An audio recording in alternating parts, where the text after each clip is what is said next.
कबीरा तू ही कबीर तू, तेरो नाम कबीर।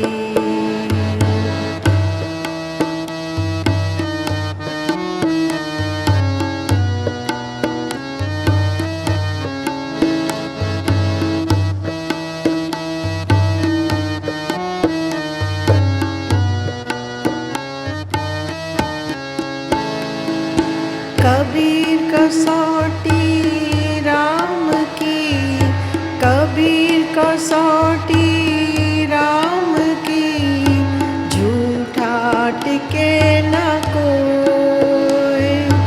कबीर कसौटी राम की, झूठा टिके न कोई। राम कसौटी सो सहे, जो मर जीवा हो। राम कसौटी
में घास। आजकल पोए लेटना ऊपर जामे घास। कबीरा तू ही कबीर तू, तेरो नाम कबीर। कबीरा तू ही कबीर तू, तेरो नाम कबीर। राम रतन तब पाइए, राम रतन तब पाइए, जो पहले तजे शरीर। राम रतन तब पाइए, राम रतन तब पाइए, जो पहले तजे शरीर। जो पहले तजे शरीर, जो पहले तजे शरीर, जो पहले तजे शरीर।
प्यारे बुजुर्गों, माताओं, भाई और बहनों,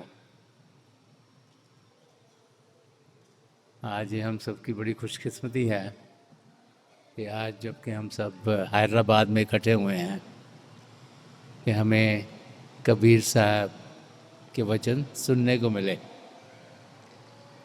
कबीर साहब जिन्हें संत कृपाल सिंह जी महाराज फादर ऑफ मॉडर्न स्पिरिचुअलिटी कहा करते थे।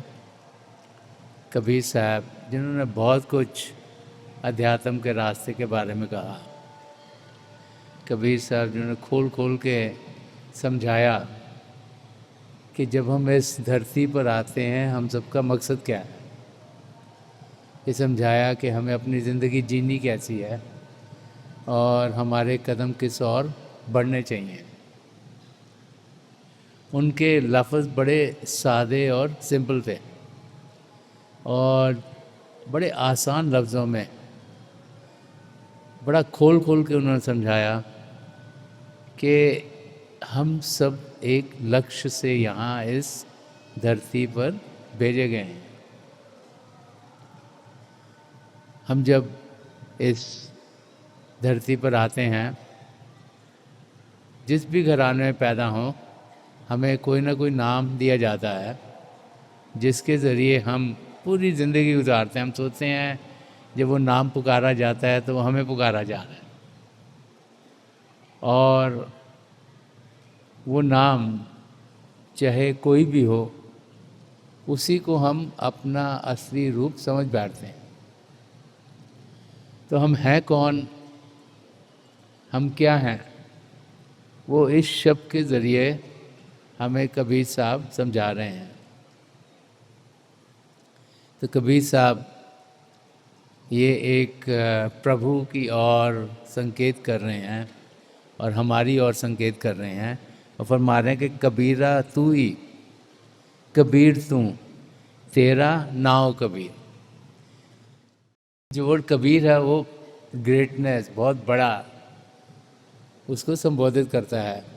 तो प्रभु से कह रहे हैं कि आपसे बड़ा कोई है नहीं, कि हे पिता परमेश्वर आप ही सबसे बड़े हैं, आपने ही सारी सृष्टि रची, आपके भाने में सब कुछ होता है, आपकी ताकत से सब कुछ होता है, और हे पिता परमेश्वर आपके कारण ही यहाँ सब कुछ चल रहा है, आपकी रज़ा में चल रहा है।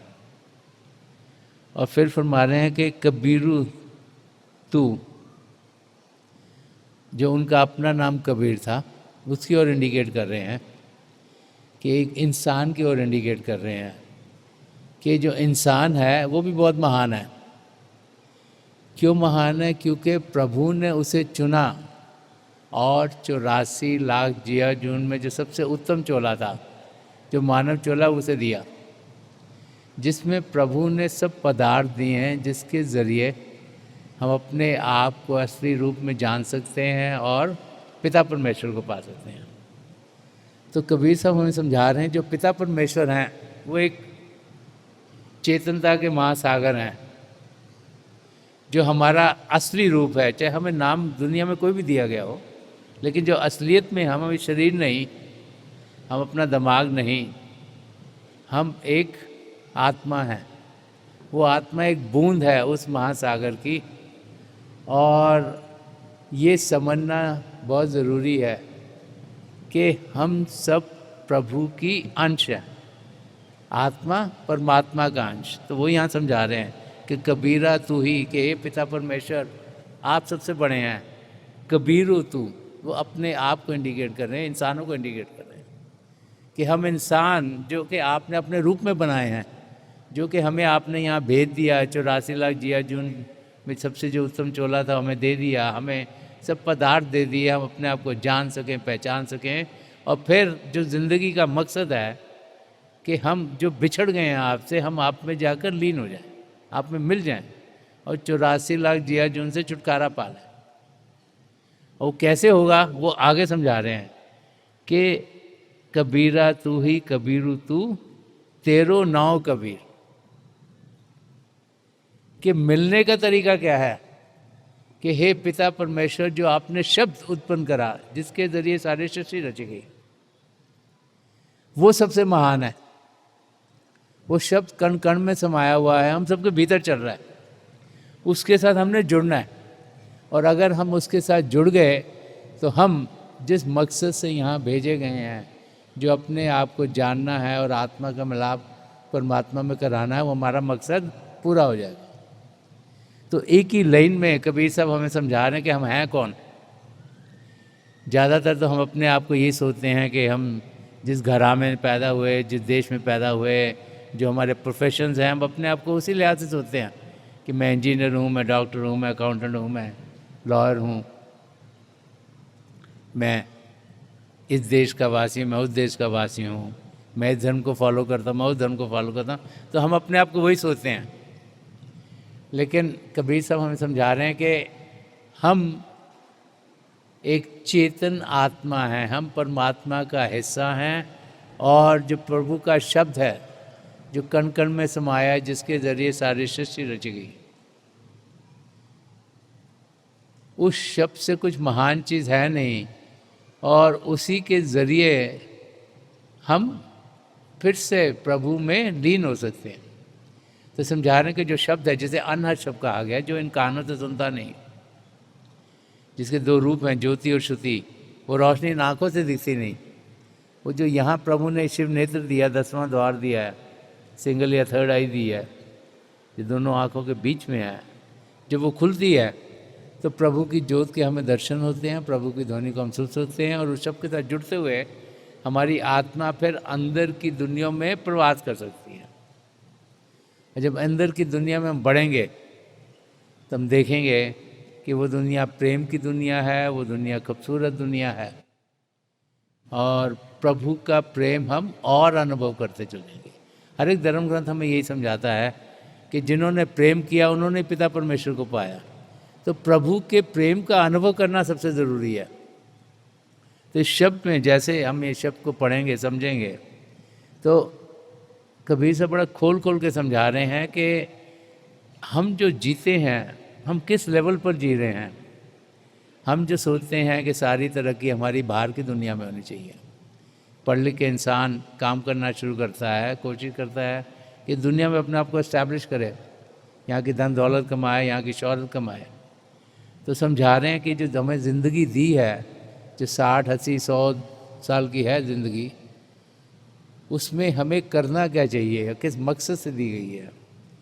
तो आगे फरमा रहे हैं कि राम रतन तब पाइए जो पहले तजे शरीर। तो फरमा रहे हैं कि जो नाम है, जो शब्द है, जो प्रभु का नाम है, जिसके ज़रिए सब सृष्टि चलती है, वो हम पाएंगे कैसे? कि राम रतन तब पाइए, कि कैसे उसको पाओ, कैसे? जो पहले तजे शरीर, कि ये हमें तभी मिलेगा जब हमें शरीर के ऊपर उठ पाएंगे। तो हमें क्या समझा रहे हैं? हम सब अपने आप पर बहुत अहंकार करते हैं। हम सब में बड़ी हुमे है, ईगो है। हम सोचते हैं मेरे से बेहतर तो कोई है ही नहीं। हमारी ईगो है, हुमे है, जो कि हमें द्वैत की ज़िंदगी में ले जाती है। और अहंकार के कारण हम अपने आप को औरों से अलग पाते हैं। और जब अपने आप को औरों से अलग समझते हैं तो फिर हम परमात्मा से भी अपने आप को अलग समझते हैं। तो महापुरुष जब भी आए हैं वो बार बार हमें समझाते चले आए कि हम तो पिता परमेश्वर की संतान हैं, हम प्रभु से एकमेक होने के लिए आए हैं। और जब तक वो द्वैत हटेगी नहीं, डुअलिटी हटेगी नहीं, तब तक हम अपनी मंजिल को पा नहीं सकते। तो अगर हम अपने आप को शरीर ही समझते रहेंगे तो फिर हम इस शरीर को खुश करने की चीज़ें करते रहेंगे। ये तंदुरुस्त रहे, इसके ऊपर एक छत्र छाया रहे, ये प्रॉपर्ली ड्रेस्ड अप हो। तो बाहर की चीज़ों की ओर ध्यान देते देते इंसान अपनी ज़िंदगी गुजारता है। तो हमें कबीर साहब समझा कर रहे हैं कि हमें सिंप्लिसिटी में रहना है, हमें इस शरीर से ऊपर उठना है। जो अंदर के मंडल हैं, जो रूहानी मंडल हैं, जो हम सब के भीतर हैं, जिनमें हम सब जा सकते हैं। संत कृपाल सिंह जी महाराज बहुत बारी फरमाते थे, what one person can do so can another, कि जो एक इंसान कर सकता है दूसरा भी कर सकता है। कि पिता परमेश्वर को जानना, उन्हें पहचाना सिर्फ योगियों या ऋषि मुनों के लिए ही नहीं कहा गया, हम में से हर एक इंसान प्रभु को जान सकता है, पहचान सकता है। देखना ये है कि हम में कशिश कितनी है प्रभु को पाने की। जितना प्रेम प्रभु से ज़्यादा होगा, जितनी कशिश होगी प्रभु को पाने की, उतना ही हम प्रभु की नज़दीकी को पाएंगे। और जब इस शरीर से ऊपर उठेंगे, जब शरीर की ओर से ध्यान हटाएंगे, जब शरीर को तज देंगे, छोड़ देंगे और ध्यान आत्मा की ओर करेंगे, तो हम देखेंगे कि आत्मा की तरक्की होनी शुरू होगी। आत्मा को खुराक चाहिए, जस्ट लाइक ये शरीर को खुराक चाहिए। रोज़ हम ब्रेकफास्ट करते हैं, लंच करते हैं, डिनर करते हैं, खाते हैं सारा दिन में कुछ ना कुछ, ताकि ये शरीर तंदुरुस्त रहे। ऐसे ही आत्मा को तंदुरुस्ती चाहिए। तो आत्मा को तंदुरुस्ती कहाँ से मिलती है? जब वो शब्द के साथ जुड़ता है। इसीलिए फरमा गए हैं कि राम रतन तब पाइए, कि वो शब्द के साथ हम तब जुड़ेंगे जबकि शरीर से ऊपर उठना शुरू होंगे। कि जो प्रभु का शब्द है, जो कण कण में समाया, वो हम सबके भीतर चल रहा है। उसका गेटवे यहाँ पर है। जब हमारी सूरत की धारा, जो कि हमारी अटेंशन है, जो हमारी आत्मा का भारी रूप है, जब तक वो बाहर की दुनिया में जाएगी, जब तक इन 9 द्वारों के ज़रिए बाहर की ओर जाएगी, तब तक हम असलियत को जान नहीं पाएंगे। उसे अंदर की ओर करना है।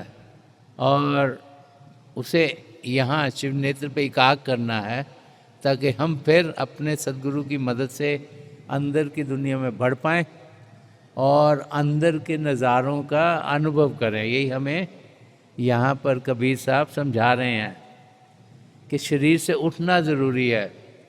सिर्फ शरीर के अंदर ही ध्यान नहीं देना, अगर यही देते रहेंगे तो ये ज़िंदगी गुजर जाएगी। और आगे फरमा रहे हैं कि ये जो ज़िंदगी प्रभु ने दी है, प्रभु देख रहे हैं, प्रभु चाह रहे हैं कि हमें, हमारे अंदर कितनी लगन है प्रभु को पाने की। ये नहीं कि सारी ज़िंदगी सिर्फ कर्मों के लिहाज से चल रही है। सन्मत का रास्ता बार बार हमें समझाता है कि 75% जो हमारी लाइफ है वो जो हमारे प्रलब्ध कर्म है उन पर निर्भर है, जो इस ज़िंदगी में होंगे। लेकिन 25% हम सबको फ्री विल दी गई है, तो उसकी ओर यहाँ इंडिकेट कर रहे हैं कि उस फ्री विल में क्या हम अपने कदम प्रभु की ओर बढ़ा रहे हैं कि हम अपने कदम दुनिया की ओर लेके जा रहे हैं। कुछ चीज़ें हैं जो हमारी ज़िंदगी में ढलेंगी क्योंकि पुराने कर्म हैं जो हमारे कटने हैं, लेकिन 25% हम सबको फ्री विल है कि हम अपना ध्यान किस ओर करते हैं। तो फरमा रहे हैं कि कबीर कसौटी राम की, कि वो जो कसौटी है प्रभु की, कि प्रभु से प्रेम किया कि नहीं किया, कि कबीर कसौटी राम की झूठा टिके ना कोई। तो कह रहे हैं वो इंसान जिसने प्रभु से प्रेम किया नहीं, जिसने प्रेम दुनिया की चीज़ों से किया, वो जब वो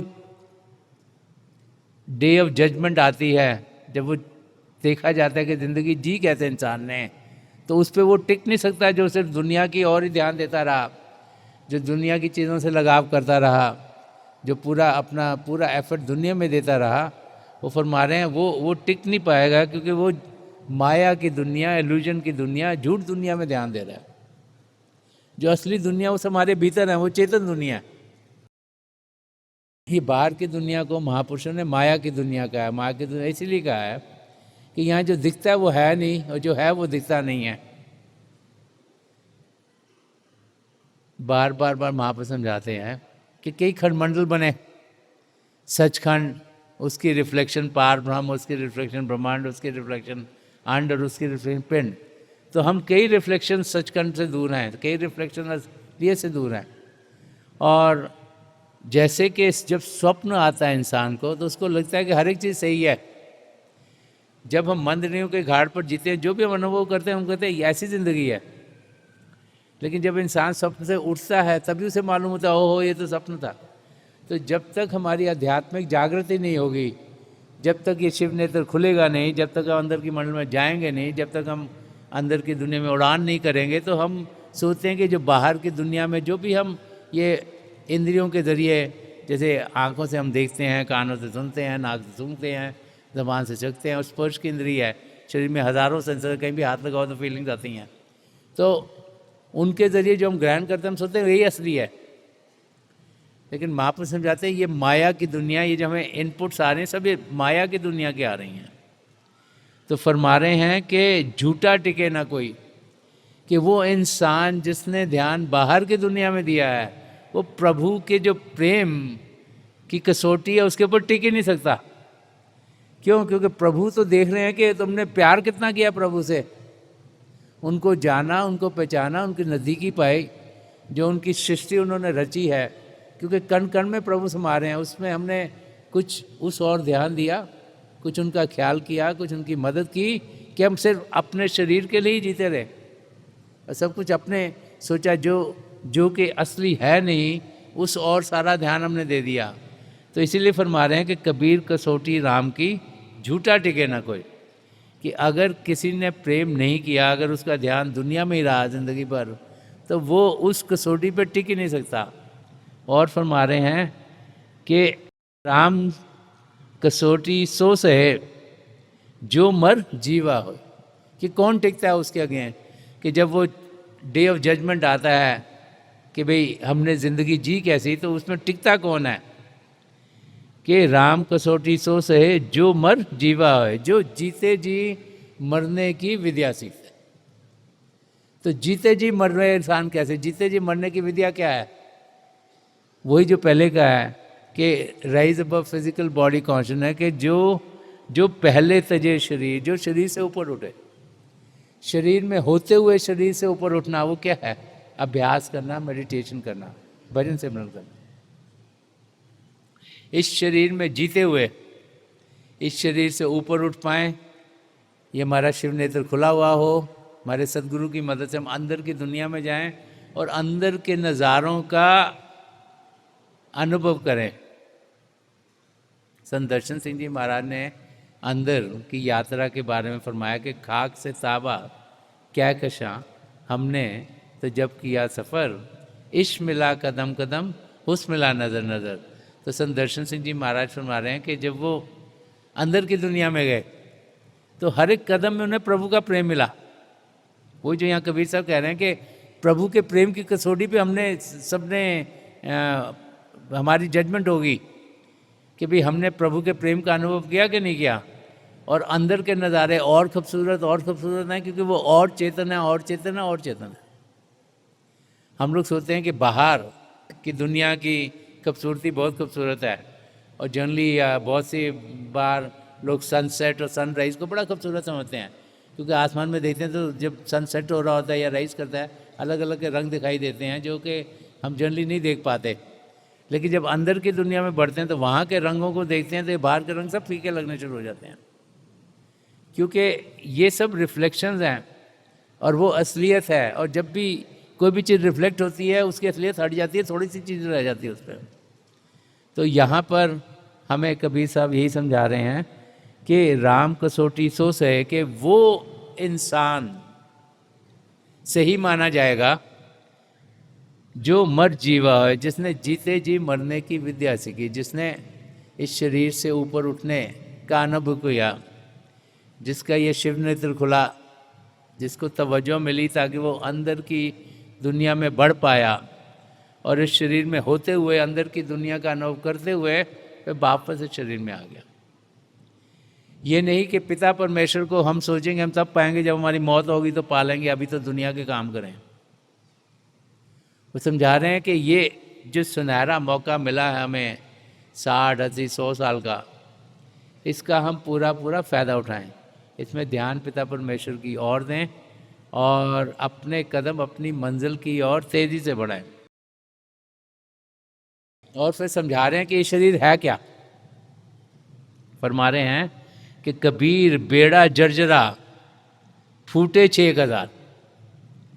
कह रहे शरीर क्या है। अब जैसे समय के साथ तो शरीर बढ़ता जाता है, वो इसको एग्जाम्पल दे रहे हैं कि एक जैसे कश्ती है जो कि पुरानी हुई जा रही है, क्योंकि जैसे जैसे उम्र बढ़ती है शरीर में कुछ ना कुछ, कभी यहाँ पे शोल्डर में पेन, तो कभी बैक में पेन, तो कभी गैस की प्रॉब्लम, तो कभी सांस नहीं आ रहा, कभी दिल की धड़कन ठीक से नहीं चल रही, कुछ ना कुछ प्रॉब्लम होती है। तो फरमा रहे हैं कि कबीर बेड़ा जर्जरा फूटे 6,000, इसमें हज़ारों छेक हैं। और कश्ती पानी में होगी, उसमें हज़ारों छेक होगा तो क्या होगा, तो डूब जाएगी, वो पानी में तैर ही नहीं सकती। तो फरमा रहे हैं कि इस शरीर की भी वही हालत है कि ये जिस दुनिया में हमें भेजा गया है, जिसमें कि ये शरीर हमें दिया गया है, उसमें इतने छेक हैं कि हम इस दुनिया के और खिंचते हुए फिर से 84 लाख जियाजून में ही फंसे रहेंगे, उससे निकल नहीं पाएंगे। तो प्रभु ने मौका दिया हमें 84 लाख जियाजून से छुटकारा पाने का। वो तब होगा जबकि इस ज़िंदगी में हम नाम के साथ जुड़ेंगे, शब्द के साथ जुड़ेंगे, अपनी आत्मा को शरीर से ऊपर उठा पाएंगे, अंदर की दुनिया में जा पाएंगे। ये पिंड के देश से अण्ड में जाएंगे, अण्ड के देश से ब्रह्मांड में जाएंगे, वहाँ को पार करते हुए पार ब्रह्म में जाएंगे और उसे पार कर सचखंड में जाएंगे। और फिर हमारी आत्मा का मिलाप परमात्मा में होगा। 84 लाख जियाजून से हमें छुटकारा मिलेगा, वही मोक्ष की अवस्था है। तो उस अवस्था में हम पहुंच सकते हैं।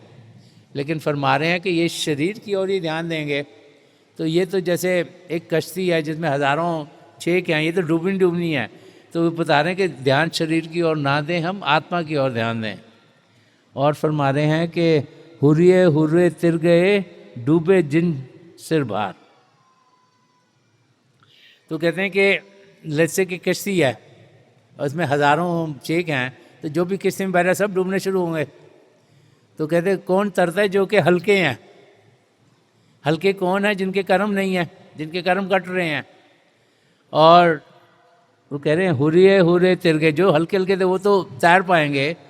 और डूबे जिन सिर भार, और जिनके ऊपर कर्म बहुत है, जिनके ऊपर भार बहुत है, जो अहंकार से डूबे हुए हैं, जो काम क्रोध लोभ मोह अहंकार से डूबे हुए हैं, जो दुनिया के मोह में लगे हुए हैं, उनके और कर्म बनते जाते हैं, उनके भार और हैं, वो डूब जाएंगे, वो अपनी मंजिल तक पहुंचेंगे नहीं। लेकिन जिन्होंने अपना ध्यान प्रभु की ओर किया, भजन अभ्यास किया, सिमरन किया, उनके कर्म दिन ब दिन कटते चले गए, वो हल्के होते चले गए। और जो हल्का होता चला जाएगा वो तो तैर पाएगा, और जो भारी हो गया वो डूब जाएगा। तो एग्जाम्पल बता रहे हैं, हमें समझा रहे हैं कि अगर हमारा ध्यान दुनिया की ओर ही लगा रहा, अगर सारा हम भार अपने ऊपर दुनिया का लेके जिएंगे, तो हम अपनी मंजिल तक पहुंचेंगे नहीं। तो हमें क्या समझा रहे हैं कि हम वैसे काम करें जो कि नेक कर्म के हों। तो नेक कर्म कौन से होते हैं? कब कर्म नहीं बनते? सबसे पहले तो जब हम अभ्यास करते हैं, जब इंसान भजन अभ्यास करता है, अच्छी तरीके से करता है, प्रॉपरली करता है, तो क्या होता है? उस वक्त मन ही मन हम प्रभु के नाम का जाप करते हैं। जब मन ही मन प्रभु के नाम का जाप करते हैं तो क्या होता है? हमें कोई विचार नहीं आएगा। तो अगर विचार नहीं आया तो कोई कर्म बनेगा नहीं। उस समय कुछ बोलेंगे नहीं, जब अभ्यास करें कोई कर्म नहीं बन रहा, और ना ही कुछ कार्य करें कोई कर्म नहीं बन रहा। तो जब इंसान सही तरीके से भजन अभ्यास करता है, उसका कोई कर्म नहीं बनता। जब हम महापुरुषों के सत्संगों में जाते हैं, जब पूरा ध्यान उनकी ओर होता है, ये नहीं कि सत्संग में बैठे हुए सो रहे हैं, क्रिकेट मैच में क्या हो रहा है, मूवी में क्या हो रहा है, सोशल मीडिया पे क्या हो रहा है। अगर पूरे ध्यान से उस सत्संग में बैठे हैं और उनका ध्यान हमारे सदगुरु की ओर है, उनके वचनों की ओर है, तो उस वक्त ना कोई और विचार आना चाहिए, ना कोई बोल होता है, ना कोई कार्य होता है। वो नेक कर्म, उसमें कोई कर्म नहीं बनते। और महापुरुष समझा गए कि जब हम किसी की मदद करते हैं, इसलिए नहीं कि हमें करनी पड़ रही है, लेकिन इसलिए कि हम करना चाह रहे हैं, हम दिल से किसी को मदद करना चाह रहे हैं कि उनका कोई दुख दर्द है वो कम हो, उनकी तकलीफ़ कम हो, को आराम मिले, तो उस वक़्त भी कोई कर्म नहीं बनते। अगर हम सोचें कि हमने किसी की मदद की और ये हमारी मदद करेंगे, तो वो तो बिजनेस हो गया। लेकिन जब हम मदद करते हैं, जिसको निष्काम सेवा भाव कहा जाता है, जिसमें हमारे अंदर कोई विचार ना हो कि हम इसकी मदद कर रहे हैं, हमें कोई फ़ायदा होगा, तो कई चीज़ें जैसे ब्लड डोनेट इंसान करता है। जब हम ब्लड डोनेट करते हैं तो हमें मालूम नहीं कि जो हमारा खून हमने डोनेट करा किसके पास जाएगा। लैब में जाके कहीं भी जा सकता है। तो जब पता ना हो कि किसको मदद मिल रही है, तो फिर निष्काम सेवा आसानी से हो जाती है। जब पता हो कि मैं इसको मदद कर रहा हूँ, कई बार ख्याल आ जाता हो मैं इसको मदद कर रहा हूँ, ये मेरे को भी मदद करेगा। अब जैसे लंगर में इंसान सेवा करता है और कोई सब्जियां काट रहा है, कोई चपातियां बना रहा है, तो उधर क्या हो रहा है, किसी को पता नहीं कि खाएगा कौन। तो वो सेवाएं, वो जिनको निष्काम सेवा कहते हैं, वो उस तरफ जितना ज़्यादा ध्यान हम देंगे, उतना हम देखेंगे कि हमारे कर्म बनते नहीं हैं। तो यहाँ पर कबीर साहब हमें यही समझा रहे हैं कि हुर्रे हुर्रे तर गए डूबे जिन सिर भार, कि अगर हम कर्मों का भार लेकर जिएंगे, अगर दुनिया के साथ जुड़े रहेंगे, लगाव दुनिया के साथ करेंगे, ध्यान बाहर में ये जो माया की दुनिया सॉरी करेंगे, तो हम अपनी मंजिल तक पहुंच नहीं पाएंगे। इस दुनिया में जीते हुए हमें ध्यान प्रभु की ओर करना है। जैसे पंजाबी में क्या है कि हथ कारवल दिल यारवल, दुनिया का काम करना है लेकिन ध्यान प्रभु में होना चाहिए। और जिसका ध्यान पिता परमेश्वर में होगा वो अपनी मंजिल तक ज़रूर पाएगा। जो प्रभु के प्रेम को पाएगा वही अपनी मंजिल तक पहुंचेगा। ये बार बार महापुरुष हमें समझाते चले आए हैं। और आगे कबीर साहब फरमा रहे हैं कि ये शरीर है क्या। फरमा रहे कबीर गर्व ना कीजिए चाम लपेटे हाड़। वो कह रहे हैं हम सब जो इस शरीर पे बड़ा गर्व करते हैं, जी मैं बड़ा खूबसूरत हूँ, मैं बड़ा तंदुरुस्त हूँ, मेरा शरीर बड़ा बढ़िया है, वो कह रहे हैं कि इस पर आप गर्व मत करो। ये है क्या, हड्डियों के ढांचे के ऊपर चमड़ी तो लपेटी हुई है और कुछ भी नहीं है। ये हड्डियों का ढांचा है जिसके ऊपर चमड़ी लपेटी हुई है। ये कबीर साहब फरमा रहे हैं। तो इस पर हम गर्व ना करें कि कबीर गर्व ना कीजिए चाम लटेरे हार। और आगे फरमा रहे हैं हैवर ऊपर छत तर तेफन धरनी गाड़। कह रहे हैं कि जो राजा महाराजा होते हैं वो ये पुराने टाइम का, कबीर साहब अपने टाइम की बात कर रहे हैं, तो वो क्योंकि संत महापुरुष जिस भी एज में आए, जिस भी टाइम में आए, जो भी उनके इन्वायरमेंट थे उनके एग्जाम्पल लेके समझाते हैं कि हमारी ज़िंदगी क्या है। तो बता रहे हैं कि जो राजा महाराजा वो घोड़ों के ऊपर सवार होते थे और उनके ऊपर एक छतरी लगी होती थी ताकि उनको धूप ना लगे। तो फरमा रहे हैं कि हेवर ऊपर छत्र तार, कि जो घोड़ों के ऊपर सवार हैं और उनके ऊपर छतरी लगी है, तो कह रहे हैं स्टेफन धरनी गाड़, वो कह रहे हैं एक दिन उनका शरीर भी ज़मीन में धंस होगा, क्योंकि वो टाइम था जबकि बॉडी दफना दी जाती थी जिस धर्म में कबीर साहब थे। तो वो समझा रहे हैं कि ये जो शरीर है जो माटी का बना है, चाहे अभी घोड़े पे चढ़ा हुआ है, इसके ऊपर छतरी भी लगी हुई है, पॉम्प एंड शो भी है बहुत, के भी राजा महाराजा हैं, इनके और भी सेवा करने वाले भी लोग बहुत हैं, ये भी एक दिन ज़मीन में जाकर मिल जाएगा शरीर।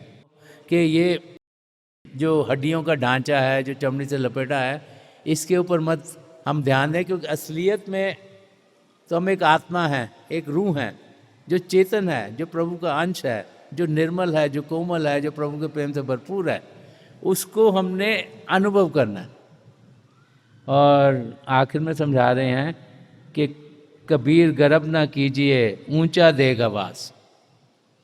एक और एग्जाम्पल दिखा रहे हैं कि अगर आपका महल, आपका मकान बहुत बड़ा है, बहुत ऊंचा है, कह रहे हैं उसमें भी हम घमंड ना करें कि कबीर गर्व ना कीजिए, ऊंचा देगवार, आज कल भूई लेटना, ऊपर जामे घास। तो कह रहे जो भी रह रहा है इस बड़े महल में, एक ना एक दिन तो वो भी ज़मीन में जाकर लेटेगा, मिट्टी के साथ मिलेगा। तो जब मिट्टी के साथ मिलेगा क्या, उसके ऊपर घास उगनी शुरू हो जाएगी। तो कबीर साहब हमें समझा रहे हैं कि हम जो पूरी ज़िंदगी गुजार देते हैं इस शरीर को तंदुरुस्त रखने में, इसका ख्याल करने में, ये सोचते हैं हम शरीर हैं, हम उसके सिवाय कुछ और नहीं। तो वो समझा रहे हैं कि असलियत शरीर में नहीं, आत्मा में। हम जो बाहर की दुनिया से लगाव करते हैं, इस माया की दुनिया में ही अपना सारा समय बर्बाद कर देते हैं, हम जाने कि इस जहाँ के आगे जहाँ और भी हैं, और उनका हम अनुभव कर सकते हैं जब हम अपना ध्यान यहाँ शिव नेत्र पर 10वें द्वार पर टिकाएंगे। फिर अपने सद्गुरु की मदद से हम अंदर की दुनिया में बढ़ सकते हैं, क्योंकि उनकी दया चाहिए, उनकी तवज्जो चाहिए, द्वार हमारा खुले। जब एक कोई पूर्ण महापुरुष अपनी तवज्जो देते हैं तो हमारे शिव नेत्र ये 10वां द्वार खुलता है और फिर हम अंदर की दुनिया में बढ़ने के लायक होते हैं। और जब हम शरीर से ऊपर उठते हैं तभी हम अंदर के मंडलों को पार करते हुए सचखंड में पहुंच सकते हैं, जहां हमारे पर जो ये पिंडी शरीर है, अंडी शरीर है, ब्रह्मंडी शरीर है, पार ब्रह्मंडी शरीर है, ये हट जाते हैं और हम अपने आप को अपनी चेतन अवस्था में पाते हैं। और वहाँ पर हमारी आत्मा का मिलाप परमात्मा में होता है। और जिस मकसद से हम इस धरती पर भेजे गए हैं, जो अपने आप को सही रूप में जानना है और पिता परमेश्वर को पाना है, वो मकसद हमारा पूरा होता है। तो आज के दिन जबकि हम सब यहाँ हैदराबाद में इकट्ठे हुए हैं, मेरी प्रभु के चरण कमलों में यही प्रार्थना है कि पिता परमेश्वर इतनी दया में हम सब पर करें कि हम जानें कि हम यहाँ किस मकसद से भेजे गए हैं। हम जाने कि एक सुनहरा मौका पिता परमेश्वर ने हमें दिया है अपने आप से मिलाने का। हम जो प्रभु से बिछड़ गए हैं, हम जिन्हें लाखों साल हो गए हैं प्रभु से दूर हुए, पता नहीं कितनी योनियों में हम भटकते रहे हैं और हम प्रभु को भूल गए हैं। तो संत महापुरुष जब भी धर पर आते हैं बार बार हमें समझाते हैं कि हम असलियत में हैं कौन, हम प्रभु की संतान हैं। और ये मौका हमें प्रभु ने दिया है इस मानव चोले में आने का, ताकि हम अपने आप को सही रूप में जान सकें और जो हमारा असली रूप है, जो कि आत्मिक है, उसकी जानकारी पाते हुए फिर उस आत्मा को उभार दें, शरीर से ऊपर उठें, ताकि अंदर की मंजिल में बढ़ें और अपनी आत्मा का मिलाप परमात्मा से करा पाएं।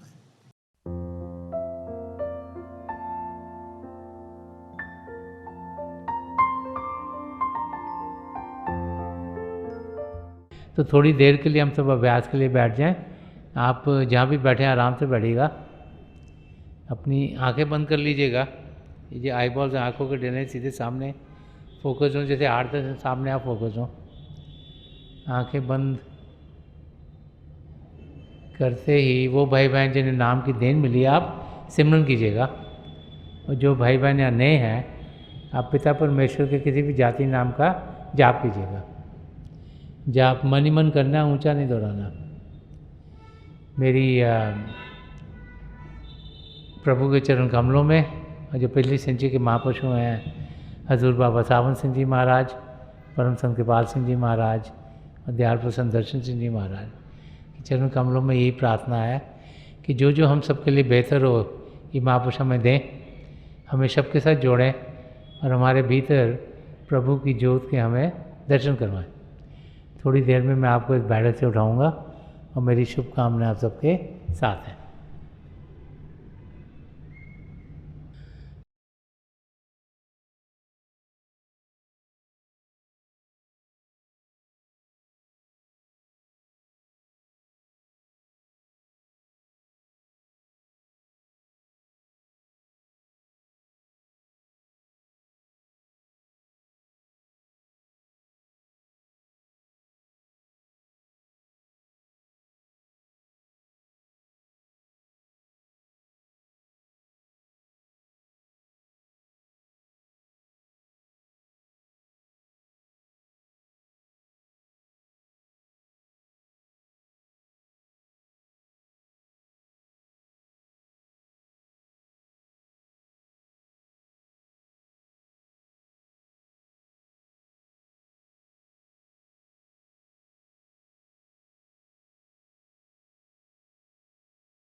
छोड़ दीजिए जी, प्लीज़ लीव ऑफ।